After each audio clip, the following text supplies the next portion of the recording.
Hace unos meses, el arzobispo de Granada iniciaba la apertura del proceso de beatificación de Fray Hernando de Talavera. Fue un personaje clave en el reinado de los reyes católicos.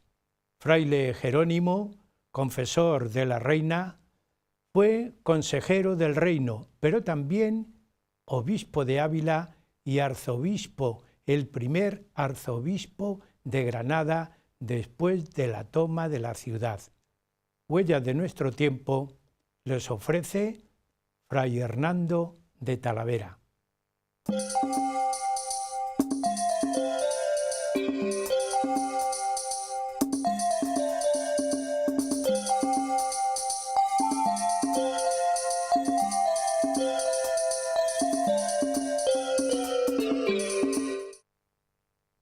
En el año 1430 nace en Talavera de la Reina Fray Hernando de Talavera y muere en Granada en el año 1507.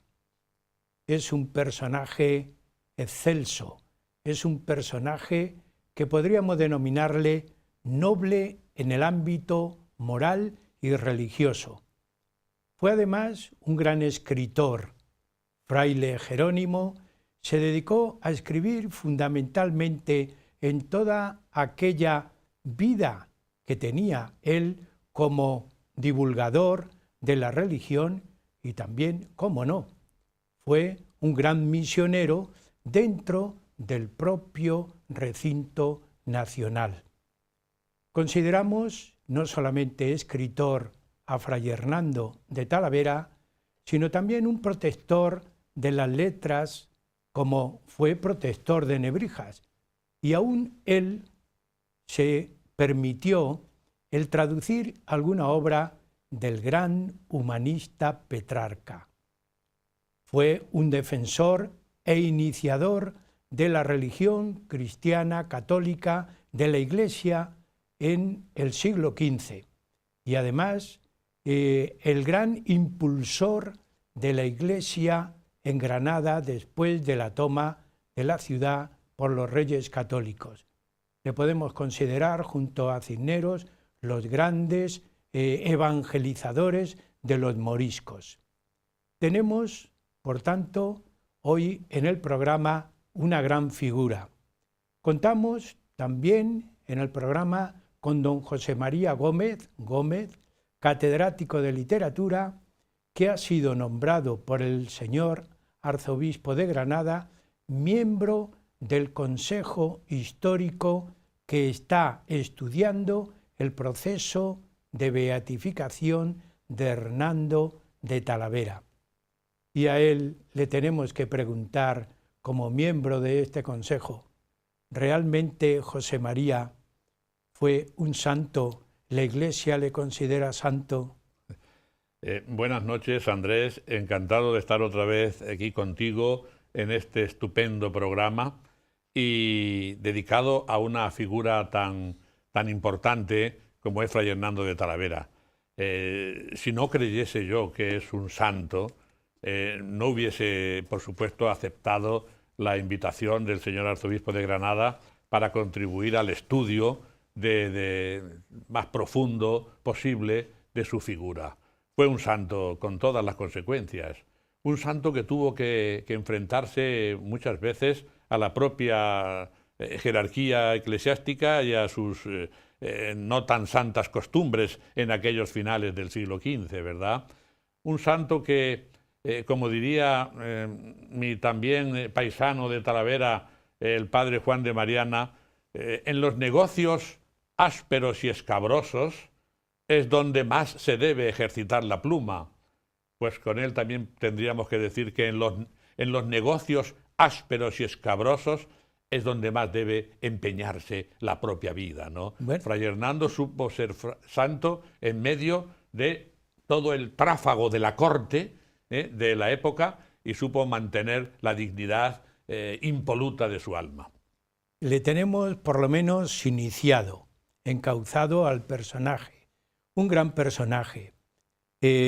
Yo me imagino que como todo personaje tiene una niñez rica, una niñez cultivada, porque si no, ese espíritu no aparece de una manera espontánea, sino que fue cultivado realmente su persona en su niñez. ¿Cómo fue esa niñez? Pues sí, desconocemos datos demasiado concretos, pero sabemos que aunque nació en Talavera de la Reina, y él, por supuesto, siempre se llama en latín Talabricensis, ¿no? Y Hernando de Talavera, pero sabemos que fue protegido por el conde de Oropesa, entonces señor de Oropesa, cuando él nace, y bueno, y algún parentesco había con él, ¿no? Cuando al final de su vida padece el proceso inquisitorial, dicen los biógrafos que no quiso echar mano él del parentesco con los señores de Oropesa, ¿no? Pero es cierto.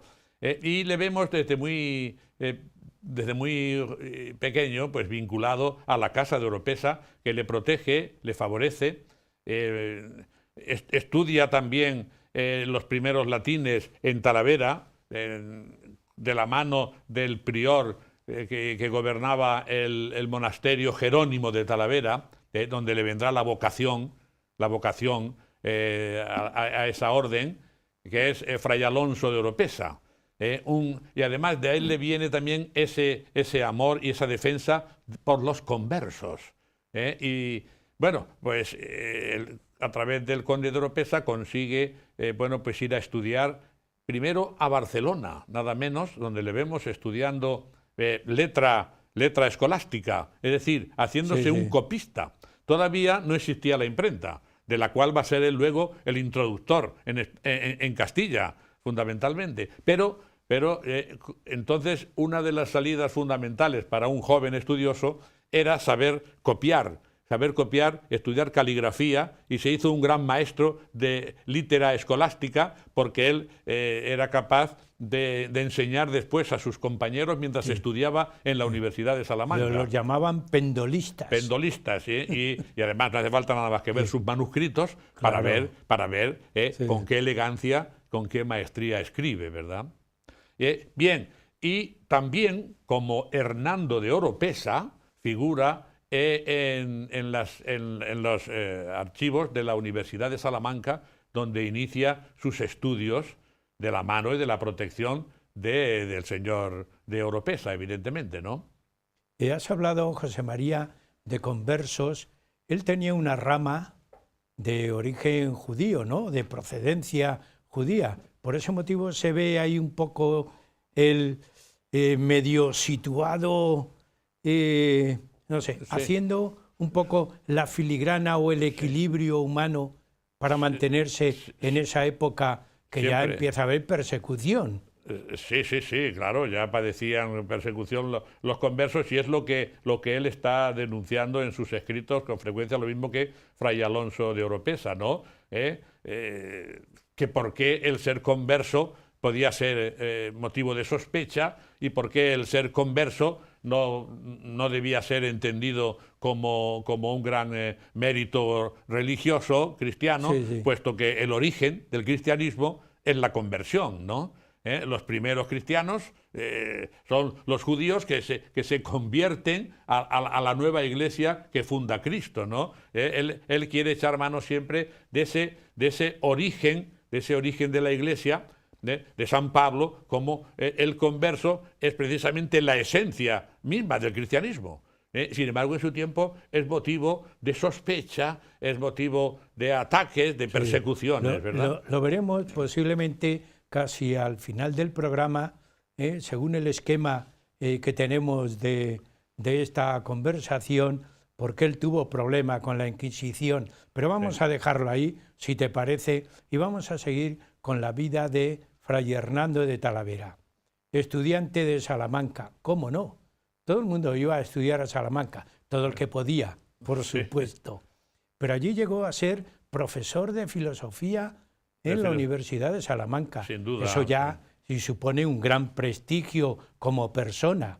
Todavía no ha pensado en el convento, o sí, o ya estaba iniciado. Bueno, él desde su adolescencia, desde sus primeros contactos con la Orden de San Jerónimo en Talavera, y el prior que entonces era Fray Alonso de Oropesa, sin duda eso debió sembrar en él ya cierto atractivo hacia la vocación religiosa, ¿no? Él además era niño cantor en la colegial de Talavera, y eso bueno, le facultó para después ser también un gran escritor musical y de composición. En Salamanca se hace profesor de filosofía moral, pero bueno, y imparte durante algunos años clases, pero va acudiendo cada vez con más frecuencia al monasterio de San Lorenzo de la Orden de San Jerónimo de Alba de Tormes, y allí termina abandonando, digamos, el mundo, como hará después Cisneros, que va a seguir un proceso muy parecido, abandonando el mundo y ingresando en religión en la Orden Jerónima, donde tenían mucha cabida precisamente los conversos o los descendientes también de conversos. En esa orden religiosa. También en la Orden de San Jerónimo, ¿no? Allí lleva adelante él el noviciado, bueno, todo va muy ágil porque es un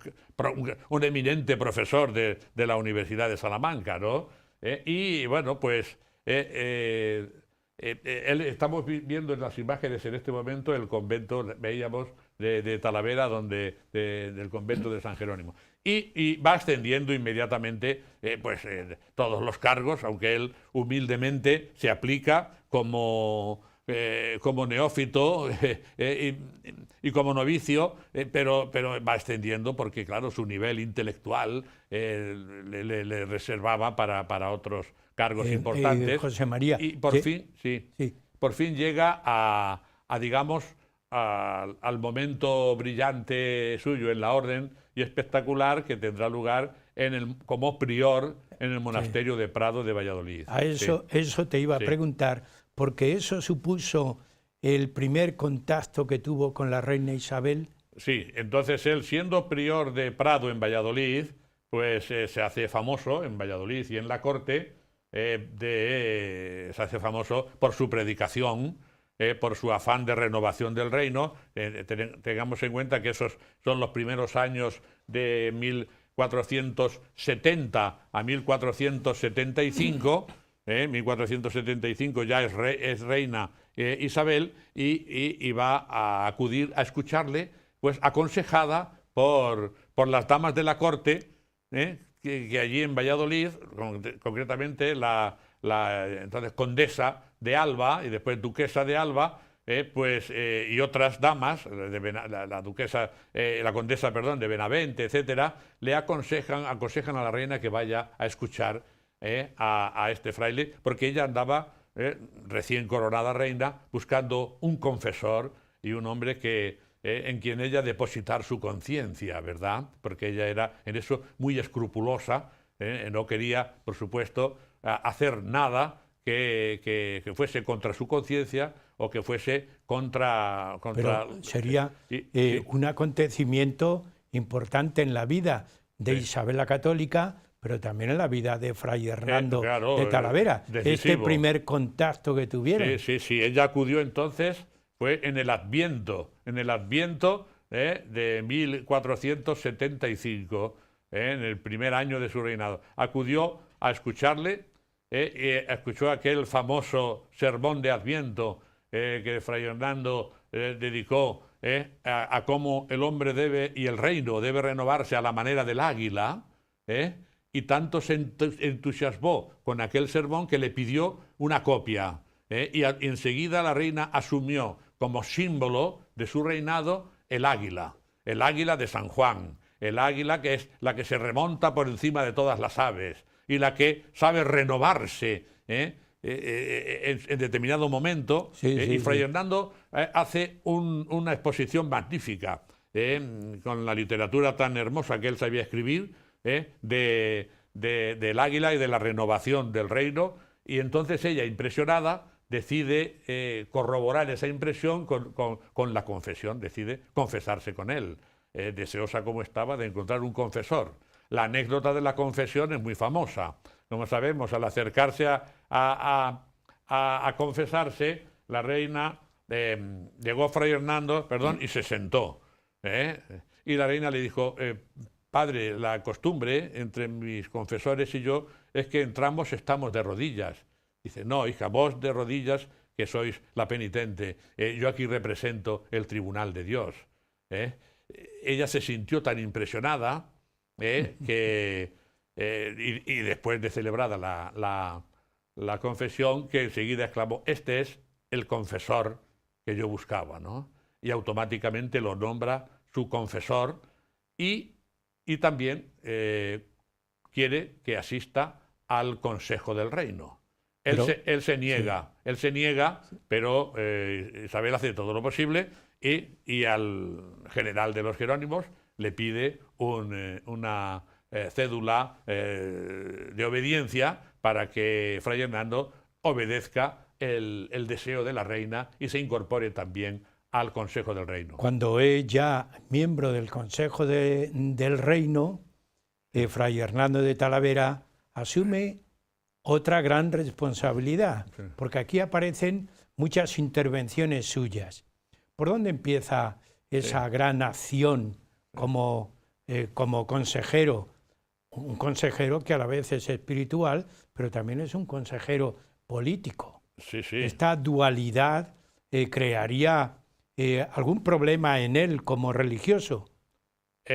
Sí, claro, hay una lucha interior suya, pero tiene que obedecer y poco a poco pues va cada vez metiéndose en más asuntos, porque la reina llega a tener tanta confianza en él que no da ningún paso que no lo consulte con Fray Hernando y que no tenga la conciencia tranquila, porque Fray Hernando es la conciencia de la reina. Incluso hace que le hace que lleve un libro de descargos de su conciencia.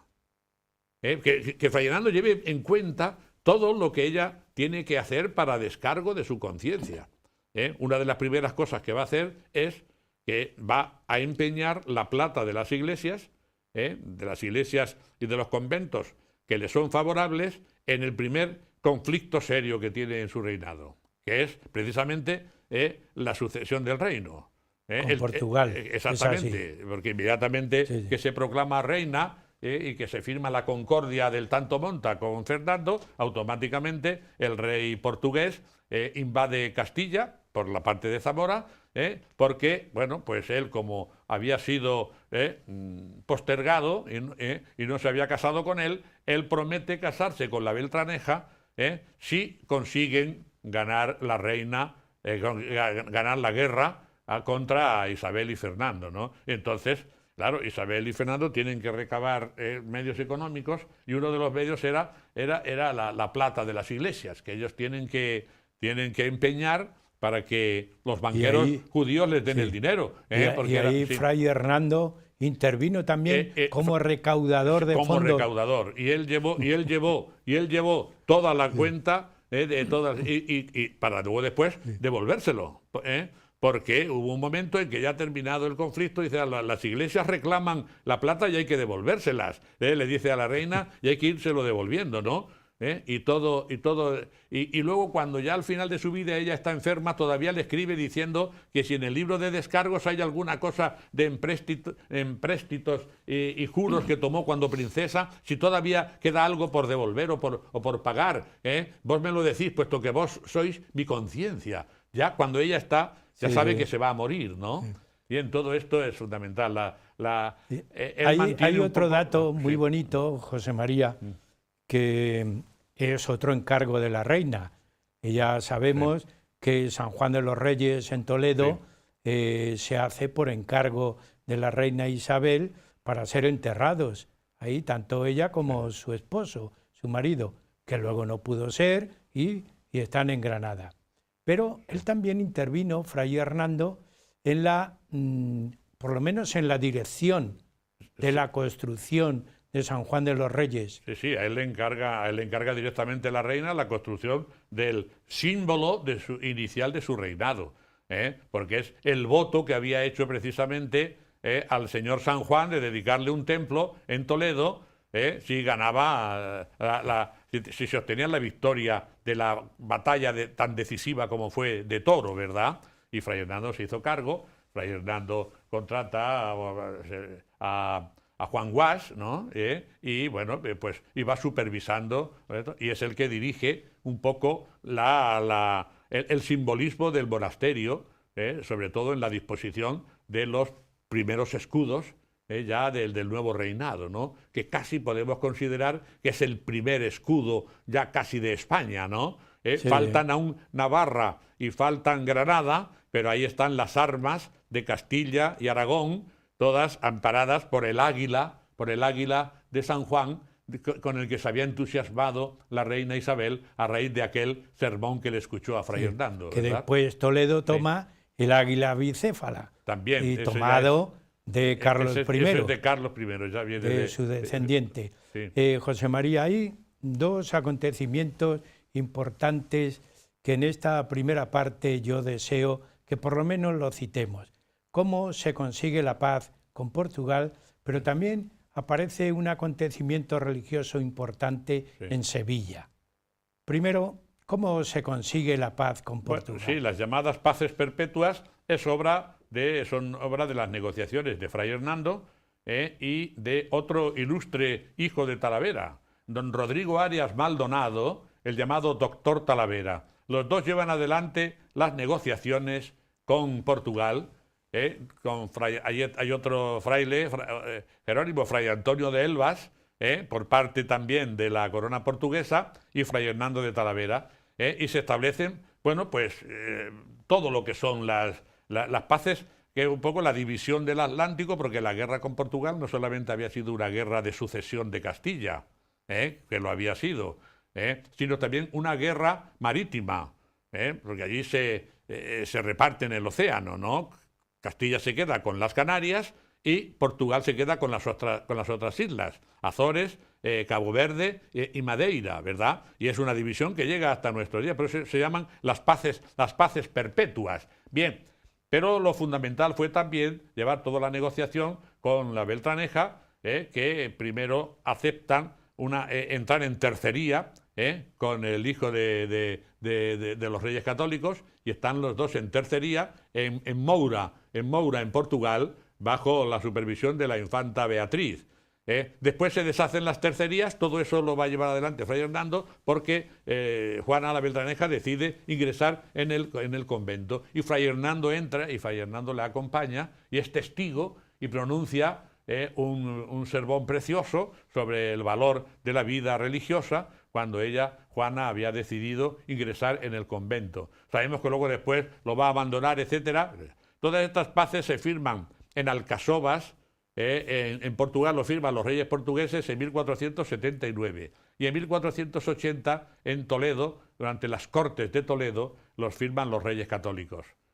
Con eso queda solucionado en principio el problema ya de la sucesión de Castilla y la división del Atlántico. Sí. Y Fray Hernando se va a encargar también un poco de los perdones y de ir ganándose a todos los partidarios, los nobles partidarios de castellanos que habían actuado partidarios de la Beltraneja y del portugués, ¿no? Como don Juan Pacheco y otros nobles importantes, ¿no? Y Fray Hernando, pues es el que se va a encargar de irlos atrayendo y ganando otra vez para la corona de Castilla y para el servicio de la reina. Ahí interviene Toledo, las capitulaciones de Toledo, la intervención de Toledo, ¿fue decisivo, es importante? Bueno, en las Cortes de Toledo son las grandes organizadoras del reinado, ¿no? Y ahí se lleva todo un programa de sesiones trazado por Fray Hernando. Y, bueno, algunos de los asuntos fundamentales, la fundación de los corregidores, muy importante, asunto muy importante, que les va quitando importancia a los nobles que manipulaban las ciudades para que sea un representante directo del rey el que está mandando. Y muy importante, las famosas declaratorias de Toledo, que es un programa que presenta Fray Hernando y que va a ser aprobado por mandato de la reina Isabel y de Fernando. Y es que todos los nobles tienen que pasar por delante de la mesa de Fray Hernando presentándole todas sus propiedades, todos sus juros, todas las villas y todos los privilegios que poseen. Y todo aquello que les habían sido que ellos habían arrancado a la debilidad de Enrique IV, todas las mercedes enriqueñas le van a ser retiradas, consiguiéndose una cantidad enorme de dinero para la corona, hasta 60 cuentos de maravedís, 60, digamos, millones de maravedís, una cantidad muy importante de dinero, que en lo que inmediatamente los reyes van a tener una base económica fundamental para crear un ejército suficiente y ante ya lo que eran ya algunas asechanzas que estaban recibiendo de Granada, iniciar la guerra de Granada inmediatamente al año siguiente de las Cortes de Toledo. Ya se inicia como consecuencia y como uno de los digamos, artículos fundamentales de las Cortes de Toledo, terminar la reconquista y conseguir la unidad de España. Todo eso se fragua desde Toledo. Llegamos al final ¿Ya? de la primera parte, Sí. ya. Sí. Es que, amigo don José María, es un libro abierto y no le quiere cerrar nunca, pero hay que de vez en cuando dejarlo en descanso. Y vamos a hacer un descanso y seguimos con ustedes en Huella de Nuestro Tiempo.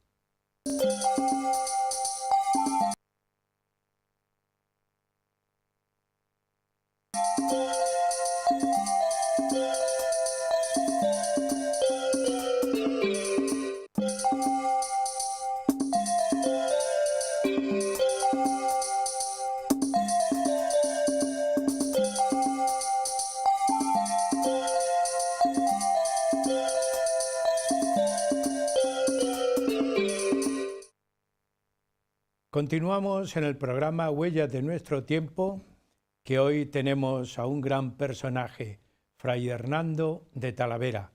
Don José María Gómez nos está hablando su vida, su obra, su intervención en el reinado de Castilla. En la primera parte nos habíamos quedado con una pregunta ahí en el aire. Interviene como prior de Valladolid en el Concilio de Sevilla, pero también tiene un tema polémico, su lucha con y contra la Inquisición. ¿Cómo podemos enlazar estas dos cuestiones, José María?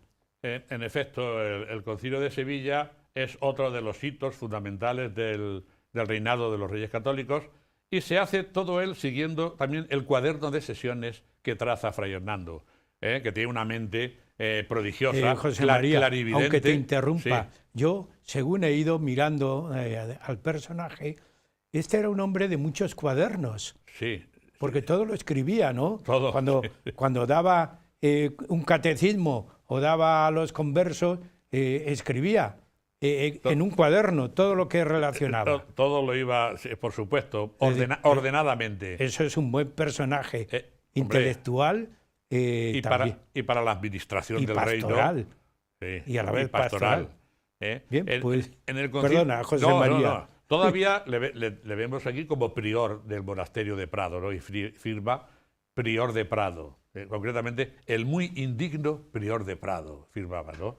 Y entonces le vemos, en el cuaderno de sesiones del concilio vamos a destacar dos cosas, ¿no? Primero, ante la avaricia del alto clero y de la curia romana sobre las mesas episcopales y arzobispales de España, se sienta un principio fundamental que él consigue, que se aprueba a instancias, por supuesto, de la reina. No se admitirá para ningún cargo ni ningún beneficio de las iglesias de Castilla a nadie, a ningún clérigo ni obispo que sea ajeno a nuestros reinos, ¿no?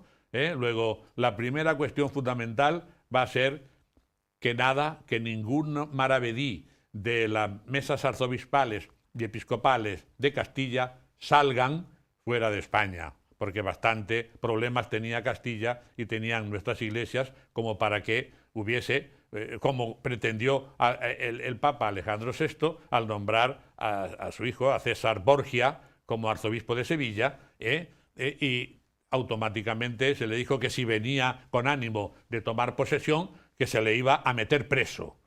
Fue la contestación de Fray Hernando y la reina Isabel, ¿no? Bien, eso fue un gran avance, un importante digamos, asunto que consiguieron los reyes y la Iglesia de España. Y en segundo lugar, pues también se pide que se solicite del Papa ya la bula para iniciar la reforma, la necesaria reforma en los monasterios y en las iglesias del Reino de Castilla, ¿no? Luego ya Fray Hernando también es el primero que inicia esa reforma. El primer reformador. El primero que inicia la reforma, claro que sí. Cuando y que veíamos, después va a continuar a Cisneros. Que cuando veíamos los temas, el tema de Cisneros, también le poníamos como gran reformador de Castilla. Claro, a raíz de los mandatos del Sínodo del Concilio de la Iglesia castellana de Sevilla de 1478. Ese año, el 1 de noviembre de 1478, el Papa Sixto IV firma la bula Exigid sincera devotionis affectus, en fin, la bula fundacional de la Inquisición. Se dirá, pues, entonces, ¿es que el Concilio de Sevilla pidió la bula e introducir la Inquisición? No, en absoluto. En el cuaderno de sesiones del Concilio de Sevilla no hay nada relacionado con la Inquisición. La Inquisición fue algo que se había gestado bajo cuerda, ajeno, por supuesto, a los intereses de la reina y de Fray Hernando. Prueba es eso, que aunque llegó esa bula con fecha 1 de noviembre de 1478, no se impuso hasta septiembre de 1480, dos años después. ¿Por qué? Precisamente porque la reina Isabel tenía miedo de instaurarla y prevención, y Fray Hernando se comprometió a que podía sofocar o a intentar sofocar, junto con el cardenal Mendoza, que aceptó el proyecto de conseguir sofocar el foco herético sevillano, que era el más furibundo, el foco herético, sofocarlo con un proceso de predicación y de evangelización. Y 2 años estuvo llevando todo este asunto en Sevilla, con el fin de conseguirles convencer por teologales razones, que era siempre su expresión, antes que por el castigo y por la fuerza, y diciéndoles una y otra vez lo que se nos venía encima, lo que se nos viene encima, que lo estáis consiguiendo por vuestra herética bravedad, ¿no? Bueno, parece que no fueron óptimos los resultados, sí. Y finalmente terminó mal, que le pesó a Fray Hernando, que ya se colgó la medalla de ser enemigo de la Inquisición desde el momento suyo de la fundación, sí. Y es por donde le va a venir después el proceso. Luego veremos, porque hay una pregunta que ya la dejé en el aire en la primera parte, sobre su relación, relación obligada, porque tuvo que dar cuenta de su vida a la Inquisición, y lo veremos posteriormente. Pero le vamos a ver ahora de obispo de Ávila.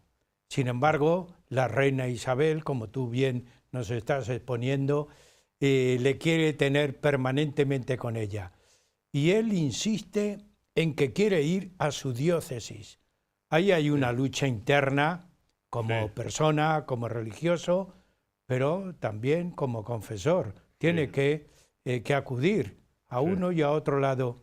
Él no quiere ser obispo. Esta situación es muy problemática para él. No quiere ser obispo de ninguna manera, porque ya sabemos que entonces el episcopado conllevaba unas cargas mundanas de poder y de, en fin, una serie de cosas que era muy difícil entonces ser obispo y no ser pecador. Se decía entonces, había una corriente un poco irónica, ¿no? Episcopatum es peccatum, ¿no? Bien, él no quiere, porque, bueno, entre otras cosas, no va a poder atender o una cosa u otra. Bien, él no hubiera sido el episcopado pecador. No lo fue. Al contrario, demostró que se podía ser un obispo santo, y así le llamaban, ¿no? La reina le llamaba mi santo. Le nombró obispo de Ávila con la intención, sobre todo, de que terminase siendo obispo de Salamanca. Pero cuando el emisario que enviaron a Roma, Meléndez Valdés, fue a pedir el obispado a Roma, lo pidió para sí. y consiguió que el Papa le nombrase a él obispo de Salamanca, y le sentó fatal a la reina. Dijo, no vengas por aquí que te meto en la cárcel, ¿no? Y entonces Fray Hernando no pudo ser... La reina era también no, es que el de otro, primera. Es que el otro va, en nombre de los reyes, a pedir el obispado para Fray Hernando, el obispado de Salamanca, y resulta que lo pide para sí. Y el Papa se lo concede. Y entonces... Fray Hernando tuvo que actuar como obispo de Ávila y arzobispo de Salamanca, para lo cual fue necesario también una imposición del Papa para que le obligase a atender los negocios también del reino, porque él inmediatamente dijo, como obispo de Ávila me voy a mi diócesis, me voy a mi diócesis porque él no quiere. El obispo debe residir en su diócesis. Pero la reina le hace que esté en la corte permanentemente. José María, él no quiere, pero está interviniendo en temas importantísimos como fue atender a Colón. Sí. Porque Colón, todos los problemas que le venían a la reina se los trasladaba a Fray Hernando directamente. Sí, estando en Alcalá de Henares es cuando le nombra a Fray Hernando que se encargue del asunto de Colón. ¿Y qué hace Fray Hernando? Cuando escucha el proyecto que expone a la reina, organiza la llamada Junta de Salamanca, que él preside y donde convoca a los eminentes profesores de Salamanca, entre ellos pues Rodrigo Arias Maldonado, el doctor Talavera, que entendía de los aspectos jurídicos que se habían firmado con las paces con Portugal, etcétera, etcétera, y se reúne la Junta de Salamanca, posiblemente en Alcalá, y por supuesto en Salamanca estamos viendo en este momento aquí en pantalla la universidad, tal y como luego ya se quedó a partir de la época de y ahí le tenemos a la imagen de Colón explicándole su proyecto ante la Junta de Salamanca. Y se nos dirá, pero Fray Hernando y la Junta de Salamanca eran poco sabios, eran unos ciegos y le dijeron no al proyecto a Cristóbal Colón. No. Le dijeron no de momento al proyecto a Cristóbal Colón y le dieron 3 razones fundamentales, pero le mantuvieron, Fray Hernando le mantuvo en la corte y conocemos todos los recibos que Fray Hernando fue firmando a Alonso de Quintanilla y los otros administradores que había y contadores del reino para que le fuesen manteniendo hasta que, porque la primera condición era terminar la guerra de Granada. Cuando le dijeron no a Colón, le dieron 3 razones. No vamos a aceptar ningún proyecto que cueste dinero a la corona hasta que no se consiga la conquista, hasta que no se acabe la guerra de Granada. Segundo, señor Cristóbal Colón, sus cálculos son muy erróneos. No concuerdan con los cálculos geográficos que conocemos en la Universidad de Salamanca, que entendemos que la Tierra es 1/3 parte más grande de lo que usted nos dice. Luego el viaje desde Castilla hasta Zipango, es decir, hasta Japón, y hasta Catay, hasta la India y China, es muy problemático. Y tercera razón, acabamos de firmar unas paces muy serias con Portugal y navegar por el Atlántico no lo podemos hacer sin ciertas prevenciones, porque tendríamos posiblemente que meternos en aguas portuguesas. Por esas 3 razones se le niega a Colón de momento su proyecto hasta que termine. Ha puesto una primera, José María, que es el final de Granada, la toma de Granada. ¿Cómo interviene ahí Fray Hernando de Talavera? Pues siendo uno de los principales autores de las capitulaciones con Boabdil, ¿verdad? Él, como dirá más adelante, cuando se pretenda introducir la Inquisición y convertir por vía rápida a los moriscos, dice que yo he firmado en 7º lugar las capitulaciones y me comprometí a que durante 40 años no entraba la Inquisición aquí en mi arzobispado de Granada, ¿no? Bueno, eso lo dirá más adelante. Ahora, de momento, sigue siendo obispo de Ávila y como obispo de Ávila lleva la negociación con las capitulaciones y en la toma de Granada va a tener el privilegio de llevar él la cruz del cardenal Cisneros y colocarla en la Torre de la Vela, como símbolo de que ya la religión cristiana tomaba Granada, ¿no? Y es nombrado en esa época arzobispo de Granada. Arzobispo de Granada. Es nombrado. Es nombrado arzobispo de Granada. Es el único cargo que él, no sabemos si llegó a pedirlo o lo aceptó con gusto, porque no quería,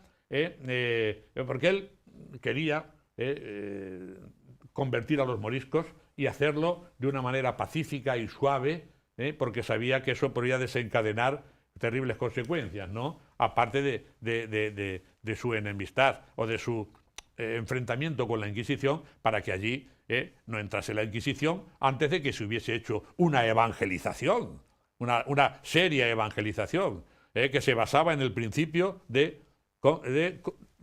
que los conversos debían serlo por teologales razones, debían serlo motu proprio, no por imposición. Aparece un gran capítulo en la vida de Fray Hernando de Talavera, que es organizar desde nada, desde cero, sí, la Iglesia en Granada. Por y supuesto. Esto es un gran empuje, no solamente a la reforma que tú habías iniciado, sino también un delimitar dos religiones, porque se estaban enfrentando, queramos o no queramos, dos religiones, la religión cristiana con la religión musulmana. Con el Islam, claro. Sí. Y ahí tuvo que intervenir, a mí me parece que continuo, pero también con finura y delicadeza. Por supuesto. Se puede plantear así la cuestión. Pero antes, si te parece, antes como obispo de Ávila, terminamos haciendo una alusión a que él encarga a Nebrija la primera gramática de la lengua castellana. Unos meses antes de ser nombrado arzobispo de Granada, todavía siendo obispo de Ávila, va con Nebrija y le presentan la gramática a la reina.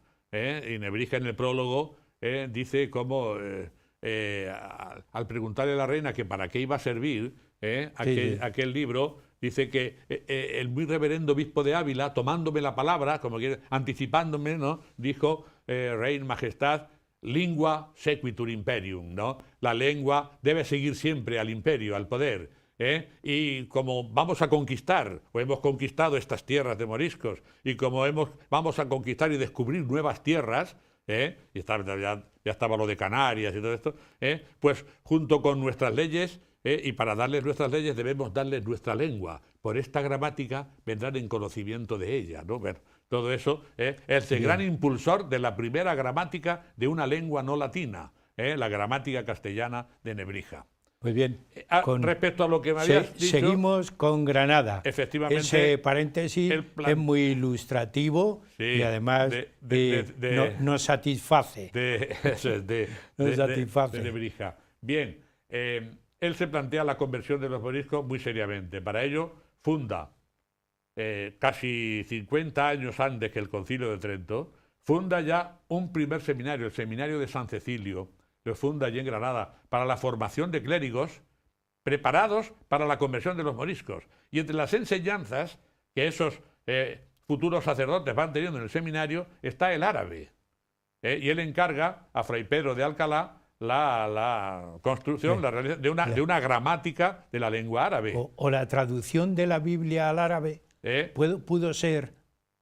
No, hace un vocabulario árabe y primero el vocabulario. El vocabulario y una gramática para aprender el árabe. Para aprender el árabe. No, la traducción al árabe de la Biblia no.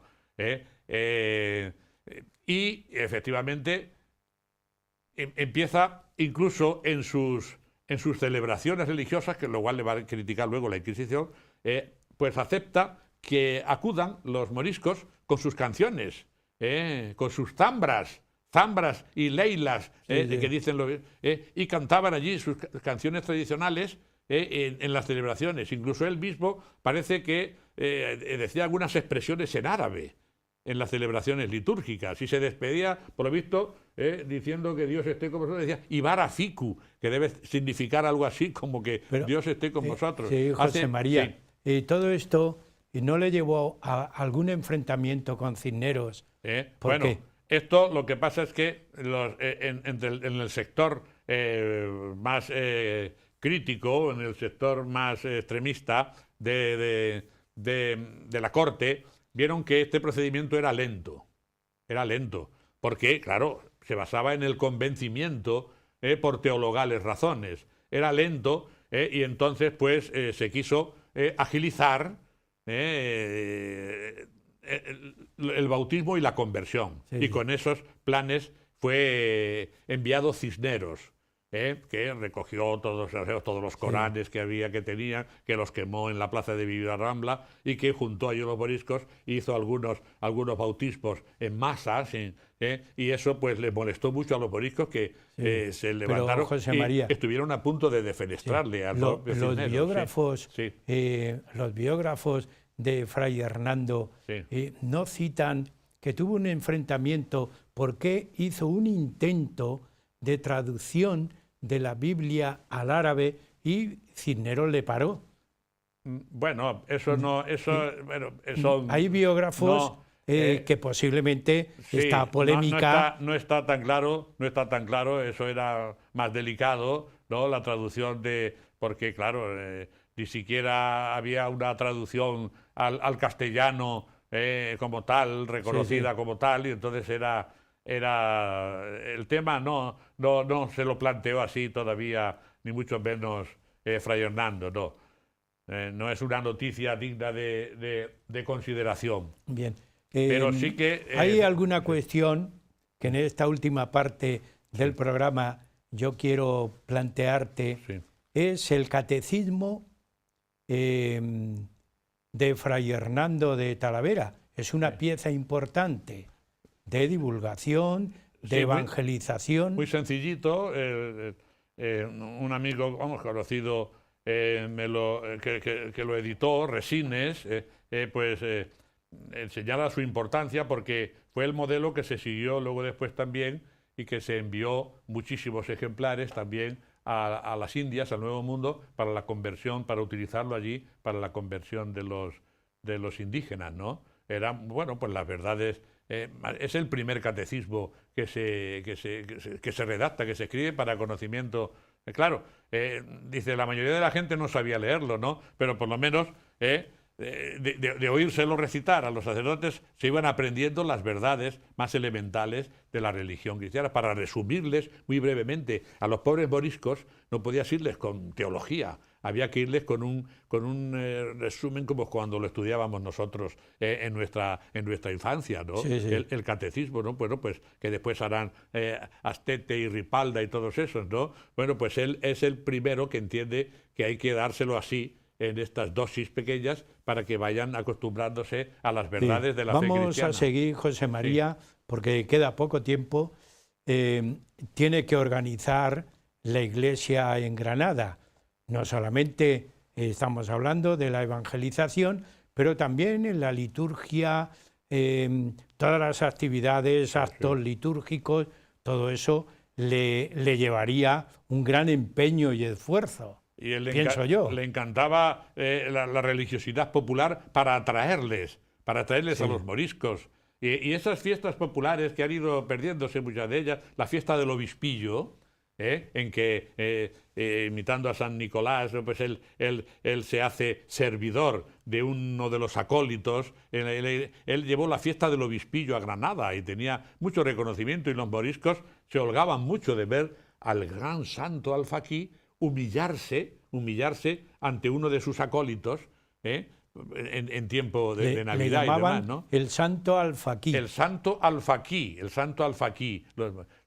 Porque, entre otras cosas, él todo lo que tenía lo dedicaba, cualquier propiedad, cualquier cosa, ya no le quedaba nada más que una mula para ir a visitar a los pueblos, para poder acoger y alimentar y dar ropa cuando podía a los pobres moriscos, porque aquello estaba en una indigencia tremenda. Todavía a mediados del siglo XVI, cuando San Juan de Dios estaban así, pero Fray Hernando, todo lo que tenía en su casa de valor, lo último que le quedaba era una vajilla que le había regalado el príncipe de Don Juan de Portugal cuando las paces perpetuas, ¿no? Y él lo subastaba desde el púlpito para sacar dinero, porque su casa estaba siempre llena de moriscos, y cuando expulsaron a los judíos, de pobres judíos, ¿no? José María, hay tal cantidad de anécdotas de vida que no podemos, claro, que no podemos en este corto espacio de tiempo que tenemos. Ahí tenemos al santo alfaquí, ahí repartiendo con los moriscos. Pero yo quiero que Fray Hernando de Talavera, que tuvo un origen en la primera parte, Sí. yo lo planteé, judío, de 2 generaciones anteriores judías, tuvo que enfrentarse a la Inquisición, aunque sea muy breve. ¿Qué supuso este enfrentamiento? Porque era un enfrentamiento de una persona docta, creyente, austera, moral, contra la Inquisición. ¿Qué supuso? Bueno, es un golpe durísimo. Fue a raíz de la muerte de la reina Isabel.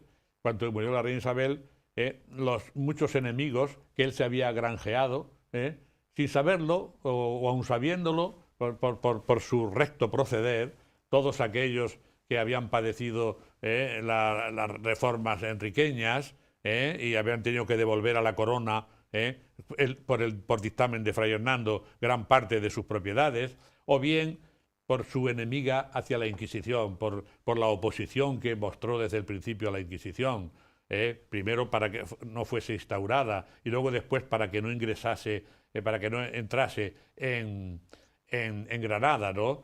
Hubo un inquisidor terrible, que ha sido la mayor vergüenza de la Iglesia Católica, que se llamó Lucero, que le llamaba, Pedro Martí le llamaba Lucifer, y el tenebrero, más que el lucero, no el tenebrero, que arremetió contra la familia de Fray Hernando.